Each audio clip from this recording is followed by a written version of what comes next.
السلام علیکم، آپ دیکھ رہے ہیں مبشر لقمان چینل. میرا نام مبشر لقمان ہے اور آج سارا دن ہی بری خبروں میں گزر گیا. پہلے اسلام آباد کے متعلق آپ کو بتایا، وہ جو وہاں پہ کچہری کے باہر ہوا اور اندوناک ایک واقعہ تھا. اس کے بعد ایک شدید اندوناک واقعہ ہوا وانا میں، کیڈٹ کالج وانا کے باہر، اور وہاں پہ خوارج جو تھے ان کے لوگوں نے کوشش کی کہ وہاں پہ بچوں کو جا کے نقصان پہنچا سکیں. اللہ نے بڑا کرم کیا ہے اور پاکستان آرم فورسز کی، یعنی آپ دیکھ لیں ان کی کتنی محنت ہے کہ وہ جا کے ساروں کو انہوں نے بچا لیا. لیکن اتنی خبر ہے کہ پاکستانی فوج کے شعبہ تعلقات عامہ کا کہنا ہے کہ گھناؤنی اور بزدلانہ دہشت گردی کی کارروائی میں شدت پسندوں نے جنوبی وزیرستان ضلع کے کیڈٹ کالج وانا پہ حملہ کیا، اور آئی ایس پی آر کے مطابق حملہ آوروں نے اندرانی کوشش کی، تاہم ان کے ناپاک ارادوں کو فوجیوں کے چوکس اور پرعزم رد عمل نے بڑی تیزی سے ناکام بھی بنایا. بہرحال حملہ آوروں نے اپنی مایوسی میں دھماکہ خیز سے مواد سے بھری ہوئی گاڑی کو مین گیٹ پہ ٹکر مار دی. اس کے نتیجے میں مین گیٹ مندہم ہو گیا اور ملکہ انفراسٹرکچر جو اس کو نقصان پہنچا. اور کیا کہتے ہیں کہ فوج نے ہمیشہ پیشہ ورانہ مہارت کا مظاہرہ کیا ہے، اور ہمارے فوجیوں نے دراندازوں کو درستگی کے ساتھ، یعنی پہلے انگیج کیا، اسے دو شرپسند موقع پہ ہی ہلاک ہو گئے. بہرحال 3 شدت پسند جو تھے کالج کے احاطے میں داخل ہونے میں کامیاب ہوئے، جنہیں کالج کے جو انتظامی بلاک ہے اس میں گھیرے میں لے لیا گیا. اور پھر ان شدت پسندوں نے ایک بار پھر 2014 میں آرمی پبلک اسکول پشاور میں دہشت گردی کی وحشیانہ کارروائی کو دہرانے کی کوشش کی. تو آئی ایس پی آر نے الزام عائد کیا کہ اس کالج کے احاطے میں چھپے شدت پسند افغانستان میں اپنے آقاؤں اور ہینڈلرز سے رابطے میں اور ہدایات حاصل کر رہے ہیں. فوج کے مطابق افغانستان سے خوارج کی طرف سے کی جانے والی بربریت کی کھلی کارروائی افغان طالبان حکومت کے ان دعووں کے برعکس ہے جس میں دعویٰ کیا گیا ہے کہ ان دہشت گرد گروپس کو اپنی سرزمین پہ موجودگی کی جگہ نہیں ملے گی.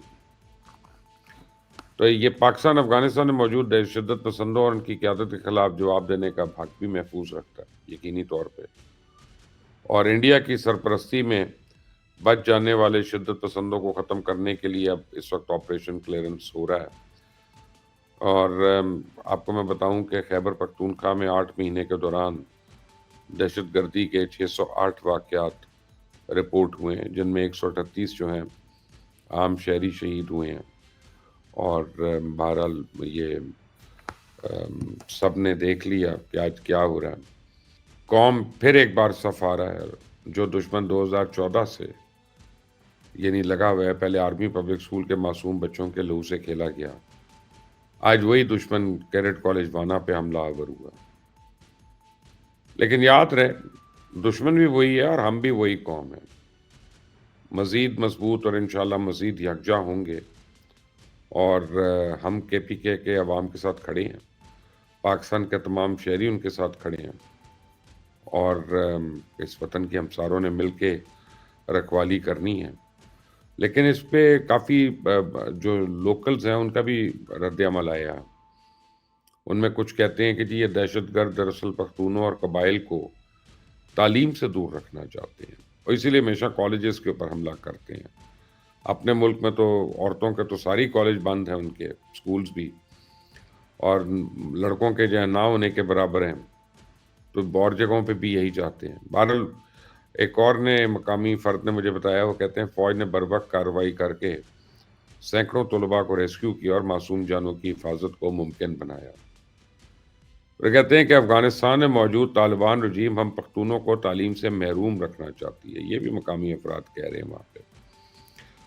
اور پاک فوج کی جانب سے قبائلی علاقوں میں نوجوان کو تعلیم کے زیور سے آراستہ کرنے کے لیے کیڈٹ کالجز بنائے گئے، اور اس حملے کی کوشش سے یہ واضح ہو گیا کہ دشمن یعنی فتنۃ الخوارج وانا اور قبائلی عوام کو تعلیم سے محروم رکھنا چاہتے ہیں. یہ بار بار ان کے مختلف جو لوگ ہیں وہ یہ کہہ رہے ہیں.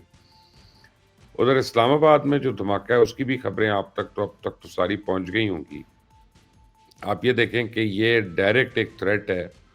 جب سے $1 بلین انڈیا نے افغانستان کو دیا ہے طالبان کی حکومت کو، تب سے یہ دہشت گردی کے واقعات جو ہیں وہ ایک دم سے بڑھنا شروع ہو گئے ہیں اور شدت بھی بڑھ گئی ہے۔ اور یہ جو آج کالج کے اوپر، کیڈٹ کالج کے اوپر حملہ ہوا، بچے ہی تھے ہمارے، چھوٹے بچے، تو اس سے تو پتہ چلتا ہے کہ یہ فرعون کی سنت کے دائیں ہیں، اور فرعون کی سنت تھی کہ بچوں کو مارنا اور ان کو ختم کرنا۔ موسیٰ علیہ السلام کے خوف سے وہ اتنا خوف زدہ تھا، تو لیکن پھر اسی کے گھر میں وہ بچہ پلا بڑھا اور اس نے اس کو اڑا کے رکھ دیا۔ تو ابھی آپ دیکھیے کہ انشاءاللہ طالبان کے خلاف انہی کے گھروں میں سے اور لوگ نکلیں گے، بچے نکلیں گے، اور انہی طالبان کو جو ان دہشت گردوں کی پشت پناہی کر رہے ہیں وہ ختم کریں گے۔ اور یہی ہندوستان جو ابھی ان کو پیسے دے کے بڑا خوش ہو رہا ہے، ابھی ان کو ویپنز بھی دیے انہوں نے، آرمز بھی دیے ہیں، بی ایل اے کو بھی بہت سپورٹ کر رہا ہے ان ساروں کو کہ پاکستان کے اندر یہ کرتے رہو کرتے رہو۔ تو جب آپ ایک بیج کہیں پہ بوتے ہیں تو اس کا پھل تو آپ کو کہیں نہ کہیں سے بھگتنا پڑے گا نا جی، آپ کو کاٹنا تو پڑے گا اس کو کوئی۔ اب خواجہ آصف نے کہا ہے کہ جی ہم حالت جنگ میں ہیں، اسلام آباد سانے نے بتا دیا کہ سارے پاکستان کی جنگ ہے، جس میں پاک فوج روز قربانیاں دے رہی ہے اور عوام کو تحفظ کا احساس دلا رہی ہے۔ اسلام آباد تک اس جنگ کو لانا کابل سے ایک پیغام ہے جس کا پاکستان بھرپور جواب دینے کی قوت رکھتا ہے، یہ خواجہ آصف نے کہا ہے۔ اور اسلام آباد، افغانستان اسلام آباد میں ہونے والے دھماکے اور وانا میں تعلیمی مرکز پہ ہونے والے حملے پر گہرے دکھ کا اظہار کرتا ہے۔ اب یہ ترجمان ہے افغان وزارت خارجہ کا، لیکن کتنا جھوٹا آدمی ہے۔ آپ کو اس بات کا یقین آیا کہ افغان وزارت خارجہ کے ترجمان نے مذمت کی ہے؟ یہ تو ہنس بھی رہا ہوگا پیچھے سے منہ موڑ کے دوسری طرف، کیونکہ یہ ہیں ہی وہ 2 نمبر لوگ، یہ ہیں ہی وہ کمینے جن کو ہم نے 50 سال پالا، سینچا، ان کی نسلوں کو بچایا، ورنہ ختم ہو گئے تھے۔ ہم نے ان کو تشخص دیا، ہم نے ان کو کھانا دیا، ان کو تعلیم دی، اور پھر ان کو ہم نے رہنے کے لیے گھر دیے، کاروبار کرنے دیے۔ پاکستان کے ہی پاسپورٹس حاصل کر کے یہ لوگ باہر گئے، انہوں نے اپنا تو کیا کرنا تھا، پاکستان کا نام بدنام کیا، اور ہمارے ہی ملک میں ہمیں زخم پہنچانے سے باز نہیں آتے۔ کبھی افغان ٹرانسلیٹ کے نام پہ کئی بلین ڈالر کی سمگلنگ ہمارے ملک میں کرتے ہیں، کبھی گندم چوری کر کے اس ملک میں قلت کر دیتے ہیں، اور کبھی دہشت گردوں کی پشت پناہی کر کے ہمارے بچوں کے خون سے ہولی کھیلتے ہیں۔ تو میں تو بڑا کلیئر ہوں کہ ان لوگوں کا کیا ہونا چاہیے۔ اب حکومت کو چاہیے کہ زیرو ٹالرنس رکھے، اور سراب گوٹ سے لے کے وانا تک جتنا افغان اس ملک میں رہ گیا، قانونی یا غیر قانونی، اس کو باہر نکال دیں، اور جو نہیں نکلتا اس کو گولی مار دیں۔ ان کو ہمیں نہیں رکھنا، اور نہ ان کو ہم نے برداشت کرنا ہے، چاہے وہ لا ابائڈنگ ہے یا کوئی اور ہے۔ They should go back to their own country. آپ مجھ سے ایگری کرتے ہیں تو کامنٹس میں اپنی رائے دیجیے گا۔ اس چینل کو سبسکرائب کریں تاکہ جیسی اپڈیٹ آتی ہے میں آپ تک پہنچاؤں گا انشاءاللہ۔ اپنا خیال رکھیں، اللہ تعالی ہم سب کا حامی و ناصر ہو، اور یہی میں آپ کو بتا سکتا ہوں کہ آپ اللہ تعالی ہمیں ہمارے حاسدوں کے شر سے بھی بچا کے رکھے۔ دونوں طرف ہمارے حاسد ہیں، دائیں بھی اور بائیں بھی۔ سب سے دعا کی التماس ہے۔ until the next time، اللہ حافظ۔